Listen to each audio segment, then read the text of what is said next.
Isso sempre aconteceu comigo, mas eu nunca dei muita atenção, porque sempre achei que era meu irmão quem fazia. Porém, alguns meses atrás, ele se mudou de casa e a coisa continuou acontecendo. Às vezes, no meio da noite, eu acordo com a luz do quarto acesa. Como mencionei, eu sempre pensei que fosse meu irmão, já que dormíamos no mesmo quarto e a cama dele ficava mais perto do interruptor. Mas agora, ele não mora mais com a gente. E de vez em quando ainda acordo com a luz acesa. A noite mais estranha que vivi foi uma em que estava doente. Estava com uma gripe forte, nariz entupido, cansaço, dores no corpo, dor de cabeça. Enfim, estava péssimo. Eu tinha ficado acordado até um pouco mais tarde, vendo TV para me distrair, mas resolvi ir dormir por volta das 11h30. Arrumei o despertador para tocar às 6 horas, porque na minha casa, resfriado não é desculpa para faltar na escola. E fui para a cama. Algum tempo depois, acordei. A luz estava acesa, mas eu estava certo de que eram 6h. Achei que talvez tivesse acordado, acendido a luz e depois dormido de novo. Sentei na cama e olhei para o aparelho de som, que era o meu despertador, e vi que ele estava desligado, mas a luzinha do alarme ainda estava acesa, indicando que o alarme não tinha tocado. Olhei para o relógio e vi que ainda eram 1h30. Fiquei perplexo, porque eu podia jurar que tinha acordado com música tocando. Minha orelha estava até apitando, como se eu tivesse escutado música alta. Na hora, não pensei muito. Achei que ainda tinha tempo para dormir. Então desliguei a luz, que fica bem longe da minha cama, e voltei para baixo do cobertor. Depois de um tempo, acordei novamente com a luz acesa. Agora eu podia jurar que já eram 6h. Já estava procurando o controle remoto do som para desligá-lo quando percebi que ele não estava ligado. Olhei para o relógio e ainda eram 2h30. Levantei da cama, apaguei a luz e voltei para a cama, só querendo descansar um pouco. Então, acordei de novo, com a luz acesa outra vez. Desta vez, sem sair da cama, olhei para o relógio e eram 3h. Eu já estava começando a ficar bravo e comecei a olhar em volta esperando ver alguém no meu quarto, mas não havia ninguém. Quem estava acendendo aquela luz? Levantei, furioso, apaguei a luz com um tapa e me joguei de volta na cama, exausto. E de novo, acordei. Desta vez, eram 4h15 da manhã. A luz estava acesa, machucando meus olhos. Eu peguei o travesseiro e joguei no interruptor, apagando a luz, e então voltei a deitar a cabeça, esperando dormir um pouco mais. Mas não demorou muito para eu acordar. Agora, às 4h50, com a luz acesa novamente. Pensei, se você quer ficar acesa, que fique. Peguei meu cobertor e meu travesseiro, que ainda estava no chão, e fui dormir na sala o resto do tempo que me restava, deixando a maldita luz acesa. Quando deu 6h, acordei com o som do meu despertador tocando. Era hora de levantar e me arrumar. Quando entrei no meu quarto, a luz estava apagada. Desliguei o som, me arrumei e fui para a escola. Quando voltei para casa, perguntei a todo mundo se alguém tinha ido ao meu quarto na noite anterior ou de manhã. Mas ninguém disse que foi. Quem acendeu a luz durante a noite? E quem apagou a luz de manhã? Como já mencionei, essa não foi a primeira vez que isso aconteceu, mas foi a primeira vez que aconteceu a noite toda. Também teve a primeira vez que acordei com o ouvido apitando, como se tivesse ouvido música alta. De vez em quando, acordo com a luz acesa, mas isso só acontece uma vez por noite, não como naquela noite. Será que o fato de eu estar doente influenciou alguma coisa? O que será que acende a luz do meu quarto à noite? E por que isso só acontece quando estou dormindo? Quando meu avô comprou a casa em que ele vive agora, ela estava em péssimas condições. Ele levou meses reformando, deixando tudo arrumadinho do jeito que eles queriam, e agora ela está como é hoje. Quando ele e minha avó começaram a morar nessa casa, de vez em quando viam um homem em um terno branco que simplesmente andava calmamente pela casa, geralmente no andar de cima, nos quartos, como se fosse parte da rotina da casa. Meu avô ficava realmente assustado com isso, mas nunca fez nada a respeito. Até que um dia, enquanto ele e minha avó estavam no andar de baixo assistindo TV, ao invés do homem de branco aparecer, começaram a ouvir batidas vindas de um armário que ficava debaixo da escada. Bam, bam, bam! Era esse som que eles ouviam enquanto assistiam à TV, e aquilo realmente os incomodava. Quem não ficaria incomodado, né? Então, meu avô se levantou e gritou o mais alto que podia: "O que em nome de Deus você quer? Se for a minha vida, vem logo e acaba com ela, mas se não for, vai embora e nos deixe em paz." Depois daquele dia, nunca mais eles ouviram as batidas ou foram visitados pelo homem de branco. Mas ficaram se perguntando quem seria aquele homem de terno branco que vagava pela casa deles e o que ele queria ali. Isso aconteceu quando eu tinha uns 11 ou 12 anos, hoje tenho 23. Lembro que estava limpando o meu quarto depois de ter chegado da escola. Era uma tarde fresca de primavera. Minha mãe tinha saído por meia hora para buscar minha irmã na casa de uma amiga dela, e meu pai estava trabalhando. Eu estava sozinha em casa. Sozinha e sem vontade nenhuma de limpar meu quarto, decidi ligar o rádio, abri o armário e comecei a mexer nas coisas dentro dele. As portas do meu armário tinham espelhos, o que às vezes me assustava, já que eu tinha uma imaginação bem fértil. Mas o que aconteceu a seguir me deixou realmente assustada. Eu estava revirando minhas coisas, quando ouvi uma voz bem estridente dizendo algo. Achei que pudesse ser minha mãe e minha irmã que tinham chegado. Então desliguei o rádio e gritei: "Mãe?" Mas ninguém respondeu. Deixei isso de lado e liguei o rádio de novo. Alguns segundos depois, ouvi a voz novamente. Dessa vez, desliguei o rádio e ouvi a voz de uma menina, provavelmente de uns 6 ou 7 anos, gritando sem parar da cozinha: "Mamãe, mamãe, mamãe!" Meu quarto ficava do outro lado da casa, então corri até a cozinha para ver o que estava acontecendo, quem estava lá. Quando abri a porta, não havia ninguém. Não tinha vento nenhum dentro de casa, mas de repente a lixeira de plástico voou da pia em minha direção, como se alguém tivesse jogado ela em mim. Saí de casa e fiquei lá fora por mais uns 25 minutos, esperando minha mãe e minha irmã chegarem. Não contei nada para elas, até alguns anos depois, mas tenho ouvido e visto coisas assim desde os 5 anos de idade. É difícil falar sobre essas coisas, especialmente quando você sabe que as pessoas não vão acreditar no que você está dizendo e vão achar que você está inventando tudo. Eu nunca tinha tido nenhuma experiência sobrenatural antes desse acontecimento. Era o meu primeiro emprego e eu estava trabalhando em uma loja de roupas aqui em Curitiba. Sempre ficava alguém na loja até mais tarde para arrumar as roupas que ficaram bagunçadas durante o dia, fechar o caixa e organizar o estoque de vez em quando. Como ninguém gostava de ficar trabalhando até tarde, nós sempre nos revezávamos para ficar depois do horário e também decidíamos quais tarefas seriam feitas. Em um certo dia, o estoque estava um pouco bagunçado e eu fui escolhida para dar uma arrumada nele. Nesse dia, ficaram mais uma menina e a gerente da loja. A outra menina estava cuidando dos cabideiros e a gerente estava fechando o caixa, enquanto eu fui para o estoque.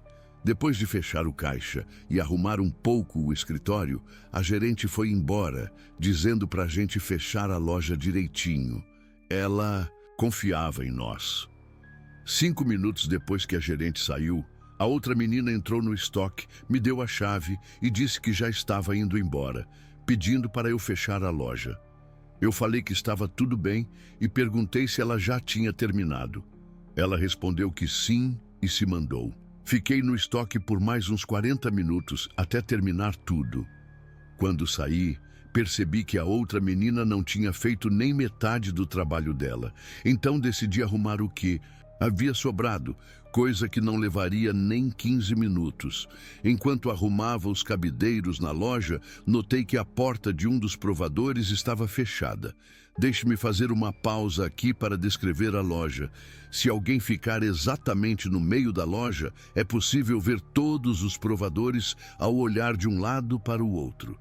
Fui até o provador, cuja porta estava fechada, e tentei abri-la. Mas a porta não abriu, e pensei que algum cliente tivesse ficado na loja. Porém, logo me toquei que a loja já estava fechada há mais de uma hora. Foi quando imaginei o pior. Como estava sozinha, pensei rápido e falei em voz alta. Olha, se você está aqui para me roubar, eu te dou todo o dinheiro que está no cofre. E só chamo a polícia depois de 10 minutos que você for embora, só não me machuca. Tudo permaneceu quieto. Então, empurrei a porta novamente e ela abriu bem devagar. O provador estava vazio. Não havia ninguém lá dentro. Aliviada, deixei a porta aberta, como todas as outras, me virei e fui andando, quando ouvi a porta se fechando novamente. Pensei que a porta devia estar torta e por isso fechava sozinha. Abri a porta novamente e coloquei uma cadeira encostada nela para segurá-la aberta, voltando ao meu trabalho. Cerca de 10 minutos depois, terminei o serviço e fui até o estoque apagar todas as luzes da loja, deixando-a toda escura, exceto pela luz do corredor iluminando lá dentro. Quando estava quase terminando, percebi que não só a porta que eu havia colocado a cadeira estava fechada, mas todas as outras portas da loja também estavam fechadas, incluindo a porta do estoque que eu tinha acabado de passar e deixado aberta. Nesse momento, saí correndo da loja. Depois desse dia, nunca mais quis ficar sozinha lá dentro, nem ser a última a sair para apagar as luzes. Cerca de 16 anos atrás, uma moça que morava em uma casa aqui perto passou por uma situação horrível. Seu tio foi preso e, depois de várias tentativas mal-sucedidas de fuga, ele acabou se enforcando na prisão. 6 meses depois, começaram a acontecer coisas estranhas na casa dele. Cadeados voavam, pratos caíam no chão e se quebravam, facas eram arremessadas de um cômodo para o outro e até pedras quentes caíam do céu. As pessoas começaram a ficar assustadas e chamaram bombeiros, policiais, padres e pastores, mas nada adiantava. Eu me lembro de estar na sala da casa da moça enquanto ela estava tomando banho, quando ouvimos um barulho estranho vindo do banheiro. Corremos até lá e encontramos a moça em prantos. Ela disse que ouviu passos lá dentro e, quando se virou, viu um pé todo cabeludo saindo do banheiro. Assustada, ela foi para o quarto se vestir e, de repente, deu outro grito. Fomos correndo para ver o que estava acontecendo e vimos um vulto escuro saindo rapidamente do quarto. Quando entramos, ela disse que tinha visto o tio dela, todo cabeludo e com os olhos avermelhados. Ele estava dizendo que iria levar ela e todos nós para o inferno. Após isso, a moça foi levada para um convento e um padre foi chamado para benzer a casa. Enquanto ele rezava, 2 facões caíram ao lado dele, quase cortando-o. A moça ainda está no convento até hoje e ninguém quer comprar ou entrar naquela casa. As coisas que aconteciam lá diminuíram bastante, quase pararam, mas de vez em quando ainda acontece algo estranho por lá. Isso tudo aconteceu quando eu tinha 17 anos e foi a partir daí que comecei a acreditar no sobrenatural. Meu nome é André Felipe. E o que vou contar aconteceu por volta de 1992, em uma cidade no interior do Rio de Janeiro. Eu fui visitar uns parentes em um sítio em Miguel Pereira, no interior do estado do Rio de Janeiro, durante um final de semana prolongado, pensando que iria aproveitar bastante. Minha tia me disse que o sítio havia sido vendido de porteira fechada, ou seja, com tudo o que estava dentro. Achei isso bem estranho, principalmente pelo valor da venda, que foi muito baixo considerando o tamanho da propriedade e o fato de estar em um local muito tranquilo, sem vizinhos, por quilômetros. O sítio havia pertencido a um ex-diretor de uma grande empresa de comunicação que era espírita e homossexual e vivia lá com seu namorado. O ex-proprietário morreu no ano anterior e o namorado se apressou em vender a casa e desapareceu. O sítio tinha um jardim interessante, com uma grande variedade de plantas e estatuetas dos 7 anões espalhadas. Havia também um riacho próximo à casa e uma vala com água ao redor dela. O segundo andar da casa funcionava como um centro espírita, e para subir lá, era necessário usar uma escada de madeira encostada na parede, pois não havia outra maneira. Logo no meu primeiro dia na casa, tive uma experiência muito estranha. Ao chegar, senti um mal-estar, como se houvesse algo de muito ruim naquele lugar. Eu dormi, ou tentei, no segundo andar junto com minha prima Kátia. Na primeira noite, ouvimos passos se aproximando, risos vindo do mato em frente à casa, e de vez em quando algo puxava o lençol da Kátia. No dia seguinte, relatei o que aconteceu para minha tia e, para minha surpresa, ela me contou que aquilo não era novidade. Vários outros que haviam passado por ali também relataram coisas semelhantes. Decidimos esquecer o ocorrido e aproveitar o dia, já que o sol estava brilhando e parecia um bom momento para fazer uma caminhada. Eu e meus primos, Ricardo, Anderson e Rodolfo, fomos explorar a área, seguindo o rio, para tentar chegar até a nascente. Em um determinado momento, tentamos subir uma rocha enorme, quase do tamanho de um prédio de 3 andares. Era escorregadia e só conseguíamos subir com a ajuda das raízes das árvores próximas. Estávamos quase no topo, quando de repente a raiz que Ricardo segurava se moveu e saiu do lugar. Todos vimos isso e ficamos assustados. Ricardo deslizou pela rocha e caiu perto das pedras. Ele gritou de dor e disse que cortou o pé profundamente. Fui descer para ajudar, mas quando tentei me apoiar em uma raiz, ela também se moveu e eu perdi o equilíbrio. Fui rolando rocha abaixo, com a cabeça indo em direção às pedras, mas consegui girar meu corpo a tempo e acabei caindo perto de Ricardo, que sangrava muito. Conseguimos sair de lá e levamos Ricardo até a casa. Ele foi levado para o hospital e precisou de 17 pontos no pé. Depois de tudo isso, insisti em saber mais sobre o sítio, mas minha tia tentou evitar o assunto. Porém, depois de tanto insistir, ela me contou mais do que eu queria saber. Ela me disse que no sítio ainda havia roupas do antigo dono e que no dia 17 de janeiro daquele ano, meus primos, que adoram uma bagunça, haviam se apoderado de algumas dessas roupas e ficado do lado de fora da casa, batendo nas janelas e gritando: "Eu sou um fantasma", durante a tarde inteira. Quando anoiteceu, houve um corte de energia elétrica e todos estavam na sala quando meu primo Vandinho, que tem problemas mentais e nunca mentiria, disse: "Mãe, tem uma moça cantando no rádio." Como o rádio poderia estar funcionando sem luz elétrica na casa? Todos se perguntaram isso. Foi então que no segundo andar começaram a se ouvir passos, seguidos por músicas de rituais espíritas e danças.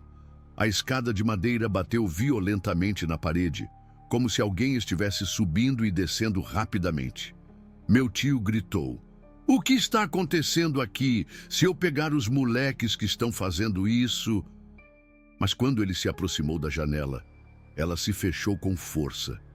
Quando ele se afastou, a janela começava a abrir e fechar sozinha, alternando entre o lado esquerdo e o direito. Foi quando ouviram o primeiro estrondo de tambor. A música e as danças aumentaram de ritmo e o som ficou ensurdecedor. No segundo estrondo de tambor, o som, as danças e os passos desapareceram de repente, deixando apenas o silêncio. Foi quando o rádio ligou sozinho e uma voz grossa e estranha disse: Hoje, 17 de janeiro de 1992, 17 de janeiro, meia-noite. E logo depois tudo amparou. 5 minutos depois, a luz voltou e todos estavam pálidos de medo. Mais tarde, soubemos que o antigo dono da casa havia falecido exatamente no dia 17 de janeiro e ele era fã de Clara Nunes. Eu confirmei a história com todos que estavam presentes naquele dia e todos disseram que de vez em quando meu primo Anderson dorme na cama do falecido, uma nuvem negra aparece debaixo da cama e o empurra para fora. Até hoje, ninguém tem coragem de passar a noite no sítio entre o dia 16 e o 17 de janeiro. Depois daquela experiência, sempre que posso, busco mais relatos sobre o que ocorre lá, pois não são poucos. Até hoje, minha família ainda mora nesse sítio. Espero que tenham gostado do relato, pois tudo o que contei realmente aconteceu.